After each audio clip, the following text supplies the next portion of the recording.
ಸಿಗದಿದ್ದಕ್ಕೆ ಸಿಟ್ಟು, ಕೈನಲ್ಲಿ ರಾಜೀನಾಮೆ ಪರ್ವ, ಶಾಸಕರ ಬೆಂಬಲಿಗರ ರೋಷಾಗ್ನಿ, ಬೆಂಕಿ, ವಿಷ, ಕಲ್ಲು ತೂರಾಟ.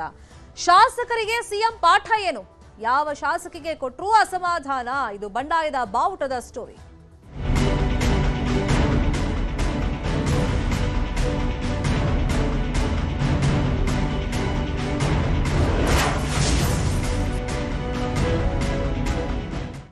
ರಾಜ್ಯ ಕಾಂಗ್ರೆಸ್ ಸರ್ಕಾರದಲ್ಲಿ ಸಂಪುಟ ವಿಸ್ತರಣೆ ಆಗ್ತಾ ಇದ್ದಂಗೆ 19 ಮಂದಿಗೆ ಸ್ಥಾನಮಾನ ಸಿಗ್ತಾ ಇದ್ದಂಗೆ ಪ್ರಮಾಣ ವಚನ ಕಾರ್ಯಕ್ರಮ ಮುಗಿಯುತ್ತಿದ್ದಂಗೆ ಅಸಮಾಧಾನ ಅನ್ನೋದು ಸ್ಫೋಟಗೊಂಡಿದೆ. ರಾಜೀನಾಮೆ ಕೊಡ್ತೀವಿ ಅಂತ ಹೇಳಿ ಕೆಲವರು ಬೆದರಿಕೆಗಳನ್ನ ಹಾಕ್ತಾ ಇದ್ದಾರೆ. ಈ ಮಧ್ಯದಲ್ಲಿ ಹೈಕಮಾಂಡ್ ಒಂದು ಸ್ಪಷ್ಟ ಸಂದೇಶವನ್ನ ರವಾನೆ ಮಾಡಿದೆ.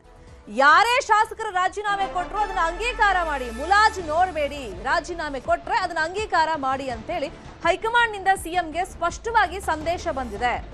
ಈ ಅಸಮಾಧಾನ ವಿಚಾರವಾಗಿ ಹೈಕಮಾಂಡ್ ಕೂಡ ಗರಂ ಆಗಿದೆ. ರಾಜೀನಾಮೆ ಯಾರಾದರೂ ಶಾಸಕರು ಕೊಟ್ರೆ ಅದನ್ನ ಅಂಗೀಕಾರ ಮಾಡಿ ಅಂತ ಹೇಳಿ ಸೂಚನೆಯನ್ನ ಕೊಟ್ಟಿದ್ದಾರೆ ಸಿಎಂಗೆ.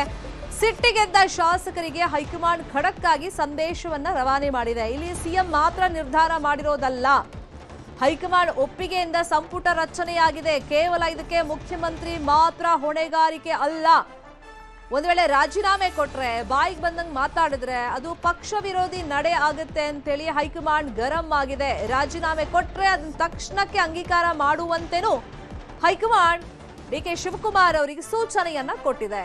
ಈ ಸೂಚನೆ ಬೆನ್ನಲ್ಲೇ ಅಸಮಾಧಾನಿತ ಶಾಸಕರು ನಿಜಕ್ಕೂ ರಾಜೀನಾಮೆ ಕೊಡ್ತಾರ? ಅವರ ಮುಂದಿನ ನಡೆ ಬಗ್ಗೆ ಸಾಕಷ್ಟು ಕುತೂಹಲ ಮೂಡಿದೆ.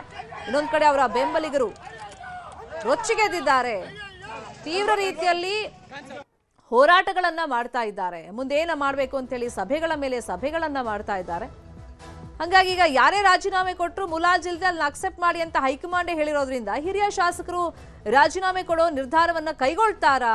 ಯಾಕಂದ್ರೆ ಕೆಲವರು ಕಾದು ನೋಡೋ ತಂತ್ರಕ್ಕೆ ಮೊರೆ ಹೋಗಿದ್ರು. ಕೆಲವರು ಇವತ್ತು ರಾಜೀನಾಮೆ ಕೊಡ್ತೀನಿ ಅಂತ ಹೇಳಿ ನಿನ್ನೆ ಮಾಧ್ಯಮಗಳ ಮುಂದೆನೆ ಹೇಳಿಕೆಗಳನ್ನ ಕೊಟ್ಟಿದ್ರು. ಅಸಮಾಧಾನದಿಂದ ಪಕ್ಷಕ್ಕೋಸ್ಕರ ಇಷ್ಟು ವರ್ಷ ದುಡ್ದಿದ್ದೀವಿ, ತಾಳ್ಮೆಯಿಂದ ಕಾದಿದ್ವಿ, ಆದ್ರೆ ನಮಗೆ ಸೂಕ್ತ ರೀತಿಯ ಸ್ಥಾನಮಾನ ಈ ಸತಿ ಸಿಕ್ಕಿಲ್ಲ ಅಂತ ಹೇಳಿ ಅಸಮಾಧಾನಿತರು ತುಂಬಾ ಜನ ಇದ್ದಾರೆ.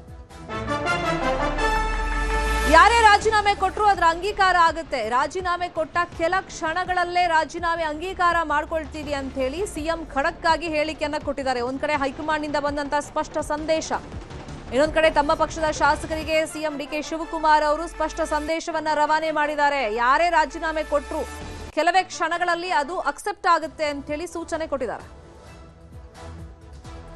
ರಾಜೀನಾಮೆ ಕೊಡೋರು ಇವೆಲ್ಲ ರಾಜಕೀಯದಲ್ಲಿ ನಡೀತಾ ಇರೋದು. ರಾಜೀನಾಮೆ ಕೊಡೋರ ಬಗ್ಗೆ ಯಾರು ತಡೆಯಕ್ಕಾಗಲ್ಲ. ಪಾರ್ಟಿ ಬೇಕು, ಅವ್ರಿಗೂ ಭವಿಷ್ಯ ಬೇಕು ಅಂತಂದ್ರೆ ಪಕ್ಷ ಇದ್ರೆ ಇದು. ನನಗೆ ರಾಜೀನಾಮೆ ಕೊಡ್ಬೋದೈತಲ್ಲ. ನಾನು ಧರ್ಮಸಿಂಗ್ ಕಾಲದಲ್ಲಿ, ಬೇರೆ ಕಾಲ ಸಿದ್ದರಾಮಯ್ಯವ್ರ ಕಾಲದಲ್ಲಿ ಎಲ್ಲ ನನ್ನ ಮಂತ್ರಿಗೆ ತಪ್ಪಿಸ್ತಾರಾದಾಗ ನಾನು ಪರಮೇಶ್ವರ್ ಇಬ್ರು ತಾಳ್ಮೆಯಿಂದ ಇರ್ಲಿಲ್ವಾ? ನಿನ್ನೆ ಯಾರು ಹೇಳಿಲ್ವಾ? ನಾನು ವೀರೇಂದ್ರ ಪಾಟೀಲ್ ಕಾಲದಲ್ಲಿ ಬಂಗಾರಪ್ಪನವ್ರಿಗೆ ಕೊಟ್ಟಿರಲಿಲ್ಲ, ಖರ್ಗೆ ಸಾಹೇಬ್ರಿಗೆ ಕೊಟ್ಟಿರಲಿಲ್ಲ, ಧರ್ಮಸಿಂಗ್ಗೆ ಕೊಟ್ಟಿರಲಿಲ್ಲ. ಅವರೆಲ್ಲ ಚೀಫ್ ಮಿನಿಸ್ಟರ್ಗಳಾಗಲಿಲ್ವಾ? ಇವೆಲ್ಲ ಪೇಷನ್ಸ್ ಇಂದ ಈ ಸಂದರ್ಭದಲ್ಲಿ ಇರಬೇಕಾಗ್ತದೆ. Party is very much important. ಯಾರು ರೆಸಿಗ್ನೇಷನ್ ಕೊಟ್ಟರೆ within few minutes I am going to accept ರಾಜೀನಾಮೆ.